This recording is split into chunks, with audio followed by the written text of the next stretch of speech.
மகா இரக்கமுள்ள அன்பின் ஆண்டவரே, இந்த அருமையான காலை வேளைக்காக நன்றியோடு துதிக்கிறோம். ஸ்தோத்திரம் அப்பா. ஆமாண்டவரே, சென்ற நாளெல்லாம் கூட இருந்தீங்க, பாதாத்தீங்க, கொடானோடி நன்றி ராஜா. இந்த மாதத்திலும் கூட கடைசி வாரத்துக்குள்ளாக, கடைசி நாட்களாக வர கிருபை செய்திரே நன்றி ஏசப்பா. இந்த நாளிலும் விசேஷமாக இந்த காலை வேளையில ஜூம் மீட்டிங் மூலமாக நாங்கள் உம்முடைய சத்தியத்தை தியானித்து வருகிறோம் ஆண்டவரே. இந்த நாளிலும் விசேஷமாக யோபின் புஸ்தகம் 14ஆம் அதிகாரத்தை தியானிக்க இருக்கிறோம். இதை எங்களுக்கு அவரோட மறைவுல வெளிப்படுத்துங்க. இந்த தியானத்துல கலந்து கொண்ட ஒவ்வொரு விசுவாச குடும்பங்களையும், மூப்பர்களையும், ஒவ்வொரு போதர்களையும் நீங்க ஆசீர்வதிங்க. இந்த நாள் எங்களுக்கு ஆசீர்வாதமா இருக்கட்டும் ஆண்டவரே. எங்களை தாழ்த்தின் கருத்தில் ஒவ்வொரு ஏற்படுத்தலாம். இயேசு கிறிஸ்துவின் மூலம் நல்ல பிதாவே, ஆமென். நாம் இந்த காலை வேளையில இந்த ஜூம் மீட்டிங்ல இணைந்திருக்கிற யாவருக்கும் இயேசு கிறிஸ்துவின் நாமத்தில் அன்பின் வாழ்த்துக்களை தெரிவித்துக் கொள்கிறேன். யோபின் புஸ்தகம் 14ஆம் அதிகாரத்தை நம்ம தியானிக்க போறோம். அந்த யோபின் புஸ்தகத்துல உள்ள முக்கிய அம்சங்கள் என்னன்னா, ஒரு 10 விதமான காரியங்கள் கொடுக்கப்பட்டிருக்கிறது. மொத்தம் 22 வசனங்கள். அதுல முதலாவது மனிதனின் வாழ்க்கையின் குறுகிய காலம் மற்றும் துன்பம். 1வது வசனத்தை நம்ம எடுத்து பார்த்தோம்னா, ஸ்திரீனிடத்தில் பிறந்த மனுஷன் வாழ்நாள் குறுகினவனும் சஞ்சலம் நிறைந்தவனுமா இருக்கிறான். ஸ்திரீனிடத்தில் பிறந்த மனுஷன் வாழ்நாள் குறுகினவனும் சஞ்சலம் நிறைந்தவனுமா இருக்கிறான். நம்ம முதலாவது ஆண்டவர் ஆதாம அவர் மண்ணுனால உருவாக்குனாரு. அவன் ஒரு ஸ்திரீனிடத்துல பிறக்கல. அவனுடைய பிறப்பு ஒரு மண்ணுனால ஆண்டவரே அவனை உருவாக்கி அவனுக்கு அவருடைய சுவாசத்தை ஊதி அவன் ஜீவாத்மானான் பார்க்கிறோம் ஆதியாகமத்துல. ஆனா அதுக்கு பின்னாக அவனுக்கு துணை வேண்டும் சொல்லி அவனுடைய விழா எலும்பு எடுத்து ஒரு ஸ்திரியை உண்டு பண்ணி கொடுத்தார், ஏவாள். அவங்க ஒரு நல்ல ஒரு ஏதேன் தோட்டத்தை கொடுத்து அதுல நல்ல சந்தோஷமா இருங்கன்னு சொல்லி ஆயத்தப்படுத்தி கொடுத்திருந்தது. அவங்க அவனுடைய வார்த்தைக்கு கீழ்ப்படியாதனால அவங்க அந்த தோட்டத்தில் உள்ள நன்மைகளை பெற தகுதி இல்லாதவங்களாக ஆண்டவரால் வெளியேற்றப்பட்டாங்க. அதனால மனுஷன் கஷ்டம், அவனுக்கு எல்லா பாடுகளும் அது தான் வந்தது. அதுல இந்த இதுல கூட யோபு என்ன சொல்றாருன்னா, அவன் சன்மார்க்கன், உத்தமன், நீதிமான் என்றெல்லாம் நம்ம தியானித்தோம். ரொம்ப பொறுமையா இருக்கிறார். தன்னுடைய உபத்திரவ நாட்கள்ல கூட யோபு ஆண்டவரை முறுமுறுக்காம, ஆண்டவரை திட்டாம, தன் மனைவி ஆண்டவரை இகழ்ந்து திட்டி ஜீவனை விடுன்னு சொன்னது கூட ஆண்டவரை அவர் அதை செய்யல, அந்த காரியத்தை செய்யல. காரணம் ஆண்டவர் மேல அவ்வளவு ஒரு விசுவாசம், நம்பிக்கை இருந்துச்சு. ஆண்டவர் எல்லாம் கொடுத்தாரு, அவர் எடுத்திருக்கிறாரு. அவர் சுத்தத்துக்கு உப்பு கொடுத்து இருக்கிறார் யோபு. அதுல ஸ்திரீனிடத்தில் பிறந்த மனுஷன் அவன் வாழ்நாள் குறுகினவன்னு பாக்குறான். அவன் ரொம்ப நாள்லாம் இல்லை. அவனுடைய வாழ்நாள் நம்ம சொல்லலாம், நான் பலத்தின் மிகுதியால் 70 அல்லது 80 வருஷம் தான். அதுக்கு மேலெல்லாம் ஒரு மனுஷனுக்கு இல்லை. அந்த நாட்கள்ல ஆதாம் 930 வருஷம் இருந்தார். அதுக்கு பிறகு அப்படி எல்லாருடைய இதுவும் பார்த்தோம்னா ஏனோக்கு, அவர்களுக்கு முன்னாடி சந்ததிகள்லாம் நீண்ட ஆயுள் உள்ளவர்களா இருந்தாங்க.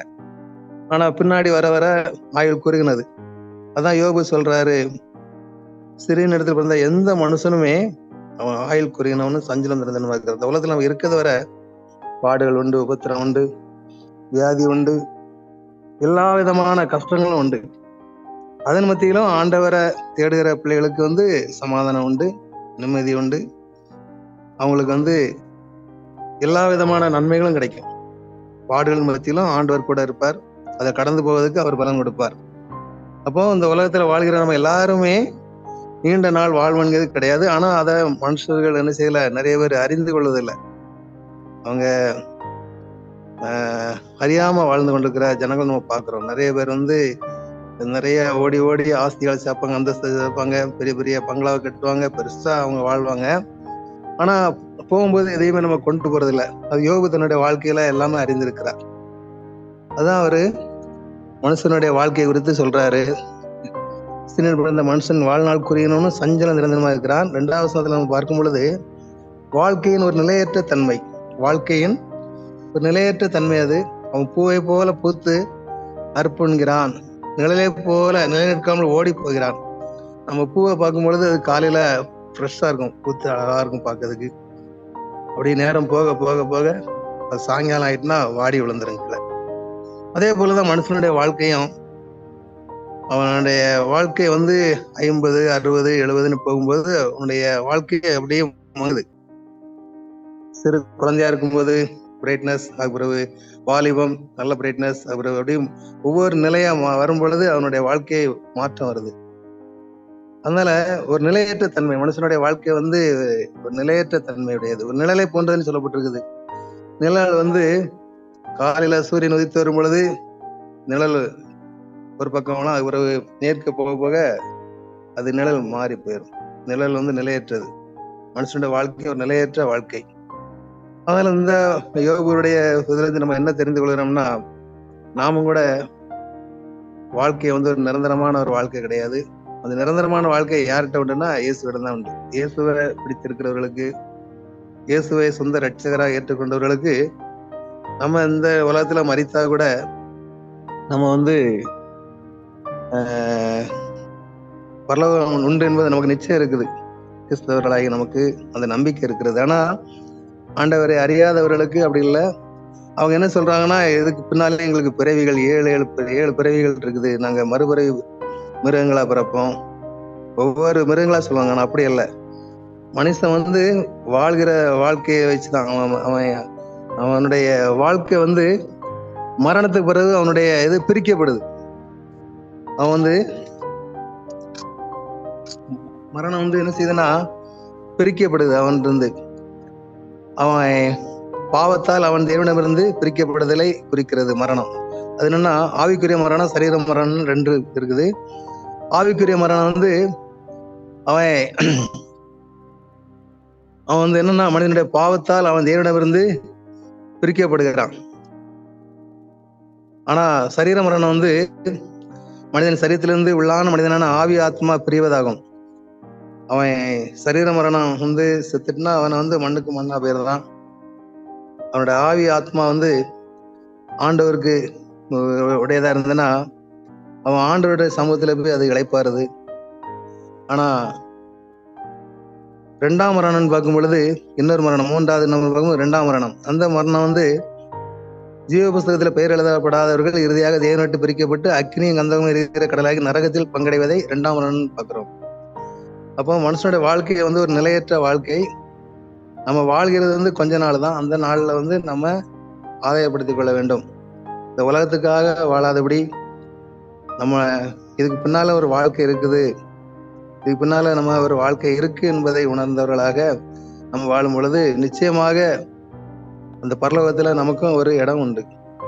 அதை நம்ம சுதந்திரத்துக் கொள்ள நமக்கு ஆண்டவர் நல்ல ஒரு தெரிந்து கொண்டிருக்கார். நம்மள விசேஷமாக தெரிந்து கொள்ளப்பட்டவர்களா இருக்கிறோம். 3வது பார்க்கும்போது இறைவனின் கண்காணிப்பு மற்றும் மனிதனின் சுத்தமற்ற தன்மை.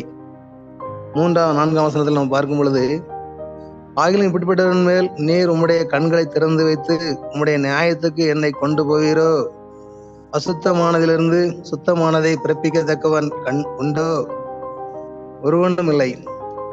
இது யோபுடைய புலம்பல்னு சொல்லப்பட்டிருக்குது. யோபுடைய புலம்பல்.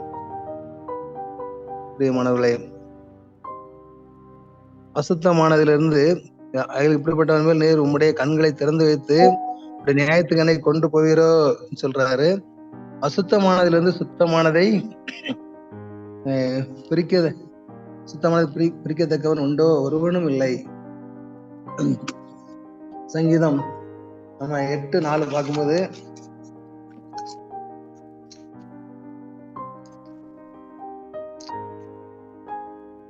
மனுஷனை நீர் நினைக்கிறதற்கும் மனுஷகுமாரன் சாய்க்கு அவன் எம்மாத்திரம் என்றேன். அப்போ மனுஷனை கர்த்தரின் செயல்கள் மகா புரியுது. மனுஷனை எனக்கு மனுஷகுமாரன் சாய்க்கு அவன் எம்மாத்திரம் என்கிறேன் இன்னும் சங்கீதக்காரன் சொல்றாரு.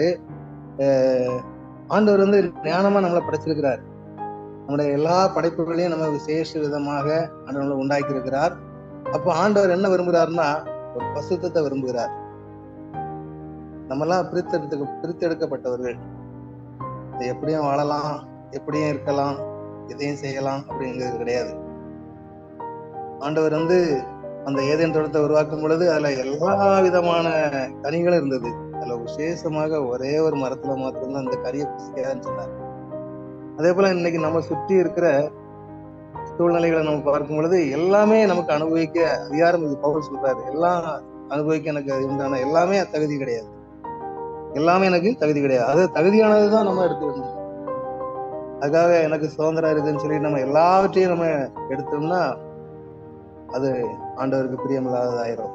ஆண்டவர் நம்ம அசுத்தமானதெல்லாம் நம்ம விழுந்துருவோம்.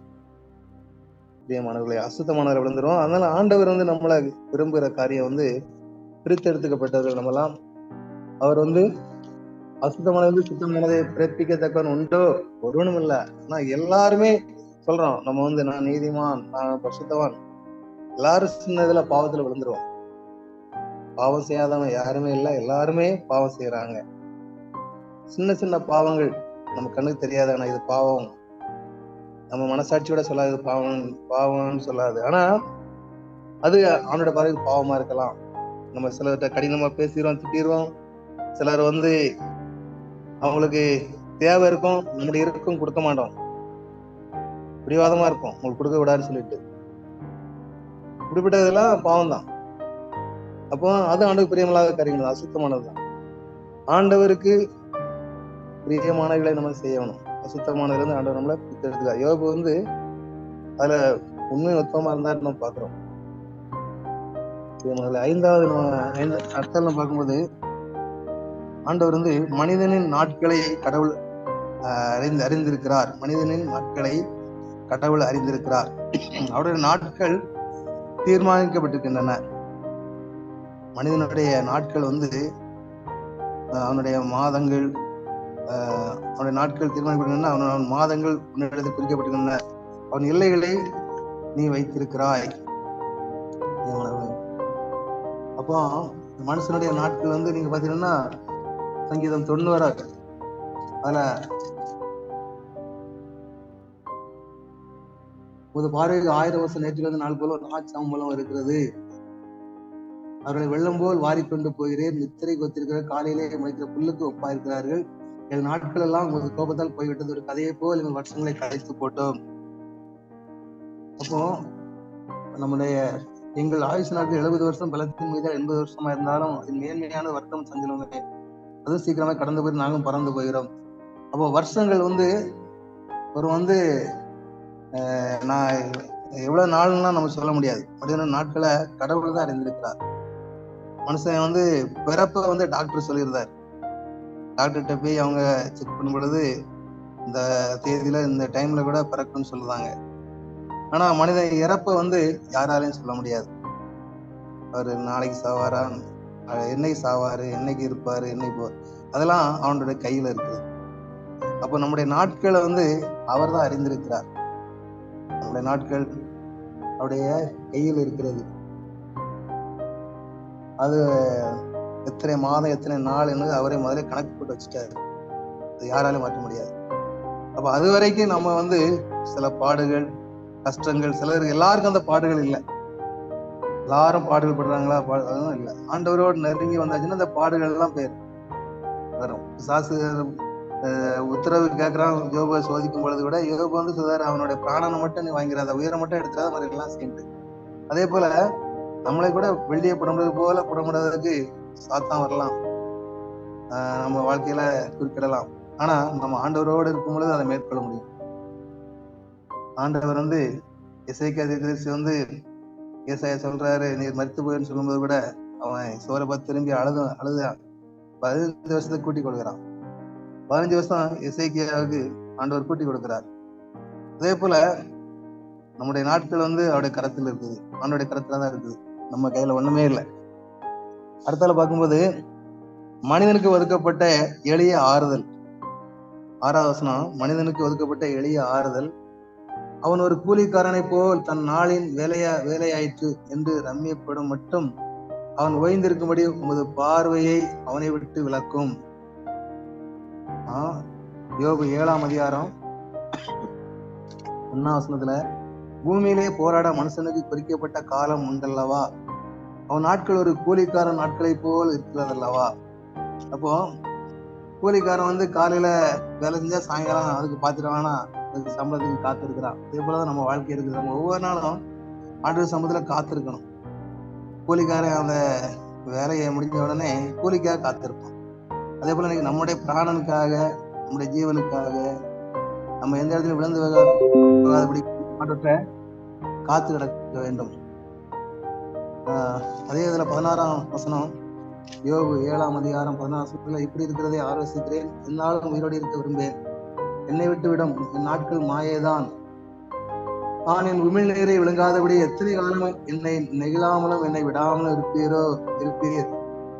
அவருக்கு வந்து அந்த வேதனை தாங்க முடியாம அதோடைய வருத்தத்தின் மத்தியில அது சொல்ல நம்ம பார்க்க முடிகிறது. நான் உயிரோடு இருக்க விரும்பேன், என்னை விட்டுவிட ஆண்டவரே. புலம்புறார், அவளால் தாங்கிக் கொள்ள முடியல, அவ்வளவு உபத்திரம் ஒரு வாழ்க்கையில அவ்வளவு கஷ்டம் அனுபவித்து கொண்டிருக்கிறார். ஆனா நண்பர்கள் வந்தா அவங்களும் பரிசீலிக்கிறாங்க, புண்படும்படியான வார்த்தைகளை பேசுறாங்க. இது நீ செஞ்ச பாவமாகலாம், முன்னோர்கள் செய்த பாவமாகலாம்னு சொல்லி அப்படி பேசுறாங்க. ஆனா யோபுக்கும் ஆண்டவர் தான் தெரியும். யோபு ஆண்டவரோட வச்சிருக்கிற விசுவாசம், ஆண்டவரால் நேசிக்கிறது எல்லாம் யோபுக்கு தெரியும், மனைவி கூட தெரியதில்ல. ஆனா நண்பர்கள்லாம் பரிகசிக்கிறாங்க. நம்ம வாழ்க்கையில் கூட இதே போல நம்மளை நிறைய பேர் நிந்திக்கலாம், பரிகசிக்கலாம், அவமானப்படுத்தலாம், அவமானமா நினைக்கலாம். ஆனா ஆண்டவர் அப்படி நினைக்கிறது இல்லை. ஆண்டவர் நம்மள நினைக்கிறது இல்லை. அவர் வந்து நமக்கு எல்லா நேரங்களிலும் நமக்கு உதவி செய்ய வல்லவரா இருக்கிறார். பிரியமானவர்களே, அதனால நாம வந்து எதுக்கும் நமக்கு ஆறுதல் வந்து ஆண்டவர் தான். நம்ம இயேசு நம்ம பிடித்துக் கொள்ளும் பொழுது அவர் நமக்கு அந்த ஆறுதலை கொடுக்கிறார். அடுத்தது நம்ம வந்து மரணம் மற்றும் மரமலர்ச்சி பற்றிய யோபுவின் கருத்து என்னன்னா, மரம் வெட்டப்பட்டாலும், ஒரு மரத்துக்கு சொல்றாரு, மரம் வெட்டப்பட்டாலும் அது மீண்டும் முளைக்க வாய்ப்புள்ளது, ஆனால் மனுஷன் சாய்ந்து விட்டால் அவன் மீண்டும் எழும்பானா. 14ஆம் அதிகாரம் 7 நம்ம 12 வரை பார்த்தோம்னா, மரத்தை நம்ம வெட்டி விட்டோம்னா அது தடுத்துரும், அதோட வேர் சாகாது, அந்த வெட்டினதுல இருந்து மீண்டும் தடுத்து வரும். அதே போல ஒரு மனுஷன் செத்துட்டோம்னா, அவன் வந்து மரணம் அடைந்தோம்னா அவன் திரும்ப எழும்புவானா, உயிர்த்தெழுதலை குறித்து சொல்லப்பட்டிருக்குது. அதுக்கு முதற் பலனானவர் நம்மளுடைய இயேசு கிறிஸ்து. நம்முடைய ஆண்டவர் இயேசு கிறிஸ்து மரித்து மீண்டும் உயிர்த்தெழுந்தார், அது நம்பிக்கை இருக்கிறது. அதே போல கிறிஸ்தவர்களை நமக்கு கூட அது நம்பிக்கை இருக்குது.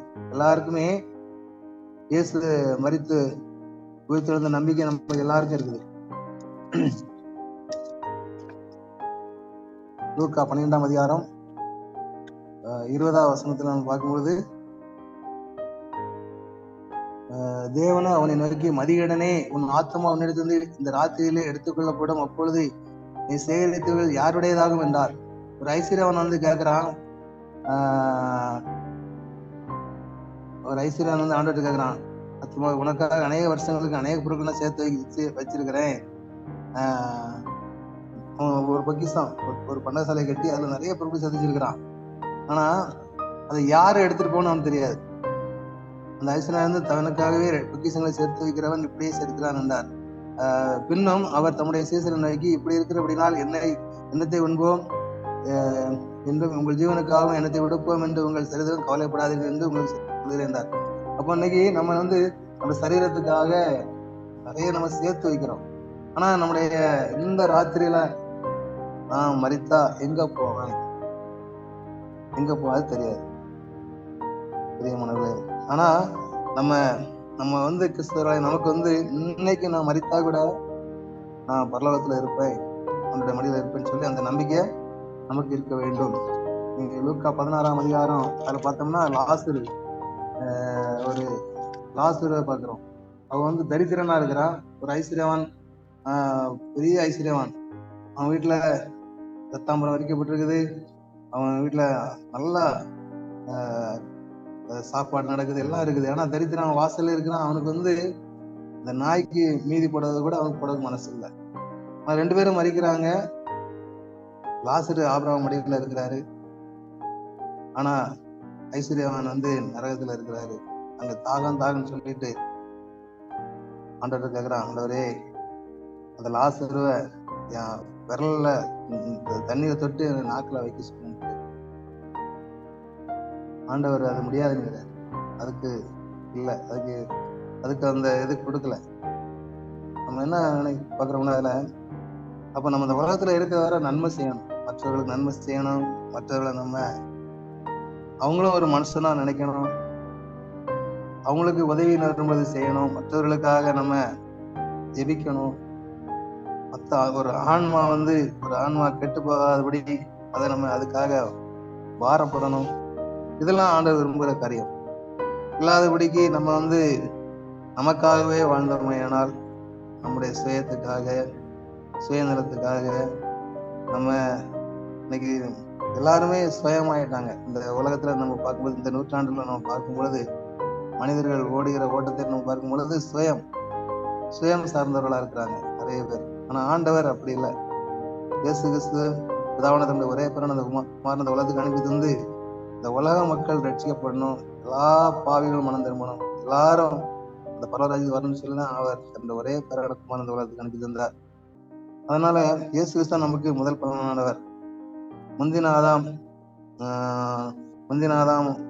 என்ன செஞ்சான்? அவன் பாவத்துக்கு மரித்து மண்ணானான். ஆனா பிந்தின ஆதாமாகிய இயேசு கிறிஸ்து நமக்காக ரத்தம் சிந்தி மரித்து மீண்டும் உயிர்த்தெழுந்து இதான் வளர்வாசம் நமக்காக பரிந்து பேசிக் கொண்டிருக்கிறார். அதனால மரம் எப்படி வெட்டப்பட்டு துளுக்குமோ அதே போல கிறிஸ்துவை நாம் வெட்ட வளருவான், குட்ட உயர்வான்னு சொல்லி ஒரு மோசஸ் ராஜர் அளவர் பாட்டு. கிறிஸ்தவர்களை உண்மையான கிறிஸ்தவர்கள், ஆண்டவரை நேசிக்கிறவர்கள், ஆண்டவரை தேடுகிறவர்களுக்கு பாடுகள் ஒரு பொருட்டல்ல. அதை தாண்டிடுவாங்க. கொஞ்ச நாளே தான் அந்த உபத்திரவங்கள், பாடுகள், அதை தாண்டதுக்கு உண்டு. ஒரு மேடு இருந்தா ஒரு பள்ளம் உண்டு நிச்சயமா. அப்போ வாழ்க்கையில அதுதான் போராட்டம். அந்த போராட்டத்தை கடப்பதற்கு ஆண்டவர் நமக்கு பலன் தருவார். ஆண்டவர் நமக்கு அந்த சக்தியை கொடுப்பார். நம்ம ஆண்டவரோடு இருந்தா மாத்திரம்தான் அதை மேற்கொள்ள முடியும். இல்லாத பட்சத்துல நம்ம புலம்பிக்கிட்டே இருக்க வேண்டியதான். யோகு புலம்புனாரு, ஆனா அவர் பின்னாட்கள்ல பார்த்தோம்னா அவருக்கு ரெட்டிப்பான ரெண்டத்தனையான ஆசீர்வாதத்தை பெற்றுக்கொண்டான்னு பாக்குறோம். அதே போல நம்ம வாழ்க்கையில நம்ம போராட்டத்தை கண்டு, வியாதியை கண்டு பயப்படக்கூடாது. நம்ம ஐயோ யோகு வாழ்க்கையில இப்படி இருந்துச்சு, அப்ப என் வாழ்க்கையில சின்ன பிரச்சனை வர்றதை வச்சு நம்ம யோகு வச்சே நம்ம பார்க்கக்கூடாது. யோகுக்கு தாங்குறதுக்கு ஆண்டவர் பலம் கொடுத்திருந்தார். நமக்கு உள்ள பிரச்சனையை தாங்குறதுக்கு பலம் தருவார். நமக்கு சின்ன பிரச்சனையா இருந்தா அதுக்கு தகுந்த பலம் தருவார். இது பெரிய பிரச்சனையா இருந்தா அதை தாங்குறதுக்கு ஆண்டவர் பலம் தருவார். பிரியமானவர்களே, அதனால நாம எதுக்கு எடுத்தாலும் நம்ம பயந்து விடாதபடி ஆண்டவர் இடத்துல புறமணும். அதாவது இந்த உங்க பிரச்சனைகளை மற்றவர்கிட்ட போய் நம்ம பகிர்ந்து கொள்ளக்கூடாது. நல்ல நண்பர்கிட்ட சொல்லலாம். நம்மளை பற்றி மற்றவர்கிட்ட நீங்க ஒண்ணு பேசினா அவங்க 9 சொல்லுவாங்க. அவங்ககிட்ட போய் எல்லாம் சொல்லக்கூடாது. நம்முடைய பிரச்சனைகளை நம்ம சொல்லக்கூடியது ஒரே ஆளு இயேசு தான். நம்முடைய இயேசப்பாட்ட சொல்லிட்டோம்னா நம்ம பிரச்சனையெல்லாம் அவர் பார்த்துக் கொள்வார். அவருக்கு தெரியும், நம்ம குறித்து எல்லாம் அறிந்திருக்கிறார். சங்கீதத்துல சொல்லப்பட்டிருக்குது, நம்ம நீங்க படுத்திருந்தாலும் எழுந்திருந்தாலும் அது அவருக்கு தெரியும். சங்கீதம்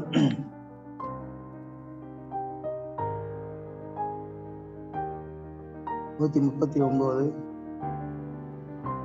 1-3 வரை, கர்த்தாவே நீர் ஆராய்ந்து அறிந்திருக்கிறேன், என் உட்கார்தலையும் என் எழுந்திருக்கிறதையும் நீர் அறிந்திருக்கிறேன், என் நினைவுகளை தூரத்திலிருந்து அறிகிறேன், நான் நடந்தாலும் படுத்திருந்தாலும் என்னை சூழ்ந்திருக்கிறேன், என் வழிகள் எல்லாம் உமக்கு தெரியும். அப்போ ஆண்டவருக்கு நம்மளை குறித்து எல்லாமே தெரியும். நம்ம நினைக்க ஒண்ணும் தெரியாதுன்னு சொல்லிட்டு அவர் நம்மளை எல்லாம் அறிந்திருக்கிறார். என்ன சொல்றாரு? உன்னை என் உள்ளங்கையில் வரைந்திருக்கிறேன் சொன்னார் ஆண்டவர். ஆண்டவர் அப்போ நம்ம படுத்திருந்தாலும் இருந்தாலும் எங்க போய் ஓடி ஒழிஞ்சாலும் தெரியும். ஆதாம் கூட ஓடி ஒழிஞ்சாரு. ஆதாமே எங்கே இருக்கிறார்? நான் ஒளிந்து கொண்டு இருக்கிறேன், வெளியே வாப்பானார். அதேபோல நம்ம எங்க பாதாளத்துல படுக்கப்பட்டாலும் ஆண்டவர் அங்கேயே இருப்பார். நீ எங்க ஓடினாலும் ஆண்டவர் அங்கே இருப்பார். அதனால நம்ம ஆண்டவர் மறைவாக எங்கேயும் ஓட முடியாது. ஆண்டோடைய சமூகத்துல நம்ம எல்லா பாரங்களையும் எல்லா பிரச்சனைகளையும் அவற்றை ஊற்றி விடும் பொழுது அவர் அதுல இருந்து நமக்கு விடுதலை தருகிறார். அடுத்தால மறுமலர்ச்சியின் ஆவலான நம்பிக்கை. நீர் எனக்கு முற்றுப்படுத்திய காலத்தை நியமித்து எனக்காக நினைவு கூர்ந்து எனக்கு தெய்வத்தை பாவப்படுத்துவாயாக. யோபு 13:14. நீர் என்னை பாதாளத்தில் ஒழித்து உமது கோபம் தீர்மட்ட என்னை மறைத்து என்னை திரும்ப நினைக்கும்படிக்கு எனக்கு ஒரு காலத்தை குறித்தால் நலமாயிருக்கும். மனுஷன் செத்த பின் பிழைப்பானோ? எனக்கு மாறுதல் எப்போது வரும் என்று எனக்கு குறிக்கப்பட்ட போராட்டத்தின் நாளெல்லாம் நான் காத்திருக்கிறேன். 13:14 அவர் வந்து மரணத்தை விட்டு உயிர்த்தெழுதலை விட்டு சொல்லி இருக்கிறார். திரும்பியும் மனுஷன் செத்த பிறகு பிழைப்பானா அப்படின்ட்டு. ஆனா நமக்கு வந்து ஆண்டவர் வந்து மரணத்தை ஜெயமா வழங்கிட்டாரு. அதனால நமக்கு வந்து நிச்சயமா என்ன உண்டு? உயிர்த்தெழுதல் உள்ள நமக்கு பங்கு உண்டு. உயிர்த்தெழுதல் நமக்கு பங்கு உண்டு. மரணம் ஜெயமாக விளங்கும். கிறிஸ்துவின் மரணத்திலிருந்து உயிர்த்தெழும்போது மரணத்தின் மேல் வெற்றி அடைந்தார். கிறிஸ்துவின் ரகசிய வருகின் போது கிறிஸ்துவ மருத்துவர்கள் அவர் என்ன செய்வாங்க? உயிர்த்தெழும்புவாங்க. முதலாவது அவங்க உயிர்த்தெழும்புவாங்க. அதுக்கு 1 தெசலோனிக்கர் 4ஆம் அதிகாரம் 13 நம்ம 17 வரை பார்க்கலாம். அப்ப கிறிஸ்தவர்கள் மருத்துவர்கள் முதலாவது எழுந்திருப்பார்கள். பின்னால் அவரு வானத்துல வரும்பொழுது இக்கால துணிக்கும் பொழுது கிறிஸ்துக்குள்ள இருப்பவங்க உயிரோட எடுத்துக்கொள்ளப்படுவார்கள் பார்க்கிறோம். முதலாவது மருத்துவர்கள் தான் உயிரோட எழும்புவாங்க அவர் வருகை என்பது. அப்ப நமக்கு அந்த நிச்சயம் இருக்குது. யோகு வந்து ஒரு நிச்சயமற்ற தன்மைய சொல்றாரு. ஆனா அதுக்கு பிறகு அதே அவர் என்ன சொல்றாருன்னா, திரும்ப வந்து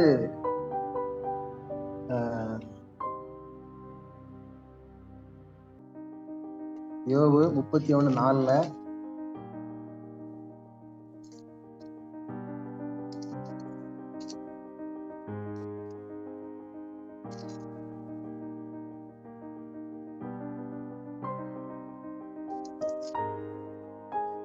யோபு 31:4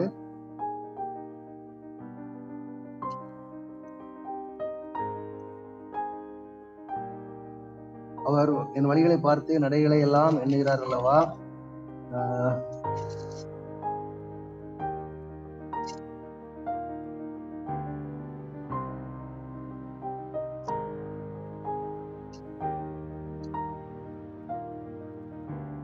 அவருடைய கண்கள் மனுஷனுடைய வழிகளை நோக்கி இருக்கிறது. அவருடைய நடைகளை எல்லாம் அவர் பார்க்கிறார். சில என்னன்னா, ஆண்டவர் வந்து நம்மளை வந்து அவரு நம்மளை பார்க்கிறார். நம்மளை வந்து கவனிக்கிறவரா இருக்கார். நம்ம எதை செய்யறோம் இதெல்லாம் அவருக்கு தெரியும். இப்படி ஒரு பெற்றோருக்கு தன் பிள்ளைகள் என்னென்ன செய்யணும் தெரியுமா? நம்மளோட ஆண்டவராக இயேசு கிறிஸ்து வந்து நம்மளை ஒவ்வொரு நாளும் நம்மளை பார்க்கிறவரா இருக்கிறார். அடுத்தால வந்து இயற்கை விளைவுகள் மற்றும் மனிதனின் துன்பம் 18-20 நம்ம பார்க்கும் பொழுது, பாறை மடிந்து முறிகிறது, அந்த மலைகள் வந்து இடியுது.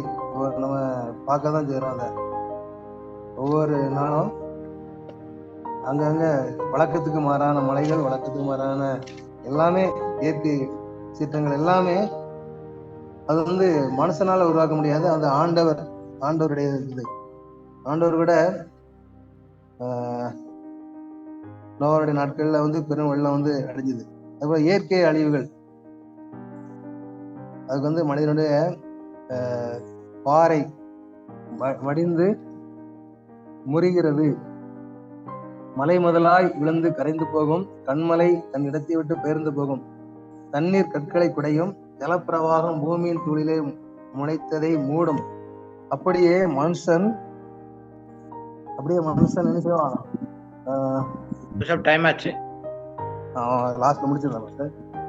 கடைசியா மனிதனுடைய துன்பகரமான நிலை 22 அவனுடைய குமாரர்கள் கவர்னம் அடையும் போது அவனுக்கு தெரியாது, வெளியேறும் போது அவனுக்கு அது தெரியாது. அப்போ ஒரு மனுஷன் வந்து அவன் மரித்த பிறகு நம்ம பிள்ளைகள் எப்படி இருப்பாங்கன்னு தெரியாது. அதில் நம்ம கிறிஸ்துக்குள்ள இருக்கும் பொழுது நம்ம மரித்தாலும் ஒரு நாள் நம்ம பார்ப்பது நிச்சயம் இருக்குது. ஆனா நரகத்துக்கு போனவங்களுக்கு தெரியாதான். நரகத்துக்கு போனவங்களுக்கு தெரியாது. தேவன் தாமே இந்த வாழ்த்து வசனங்களை ஆசிரியப்பாராக.